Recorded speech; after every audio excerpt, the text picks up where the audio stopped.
Igan patay ang isang motorcycle rider matapos maaksidente habang nakikipagkarera sa Marilake Highway. Live mula sa Tanay Rizal, may unang balita si EJ Gomez. EJ!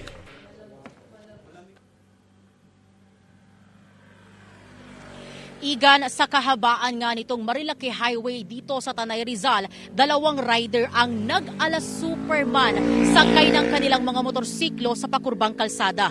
Ang pagpapakitang gilas na yan na nangyari lang nitong linggo, nauwi sa disgrasya. Nagkaroon ng karera umano ang dalawang nakamotorsiklo sa Marilake Highway sa Tanay Rizal. Ang tila pag-exhibition nila nauwi sa disgrasya. 1:30 nitong linggo sa Marilake Highway na bahagi ng Barangay Cuyambay nangyari ang karera umano sa pakurbang bahagi ng kalsada. Nagkabanggaan ang dalawa na out of balance hanggang sa tuluyang sumalpok sa iba pang rider at mga nanonood sa gilid ng highway. Sa isa pang anggulo, kita ang bilis ng takbo ng mga rider at dinig ang lakas ng impact ng mga bumanggang motor. Tumulong ang iba pang mga rider. Sinakluluhan din ang 6 na tao na nadamay sa salpukan ng dalawang motorsiklo. Nagtamo sila ng mga injuries sa iba't ibang parte ng katawan.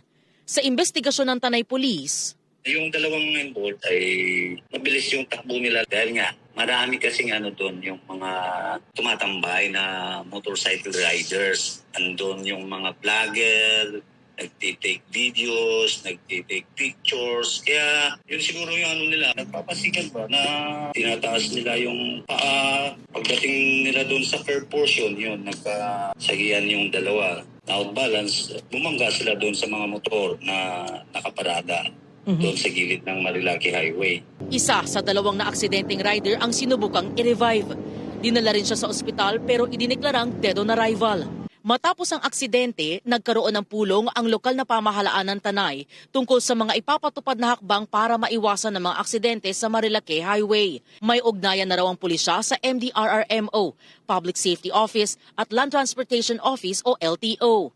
Mas paiigtingin din daw ang police visibility sa lugar. Actually, may verbal instruction din si Provincial Director namin, si Police Colonel Felipe Maragon na mag-detail kami ng police in that particular place na hindi aalis doon hanggat nandoon pa yung mga riders. Kabilang daw sa ilalabas na municipal ordinance ang pagbabawal sa pagtakbo ng matulin, paggawa ng anumang delikadong riding techniques, gayon din ang pagtambay sa gilid ng Marilake Highway. Igan, araw-araw naman daw ang police visibility ng Tanay Police dito sa Marilake Highway. Ang problema lang daw kung saan may pulis ay iiwas lang ang mga rider at maghahanap ng ibang lugar na kanilang mapagtatambayan. Ayon pa sa Tanay Police, disiplina sa mga motorista ang talagang solusyon sa problema. At yan, ang unang balita mula rito sa Tanay Rizal, EJ Gomez para sa GMA Integrated News.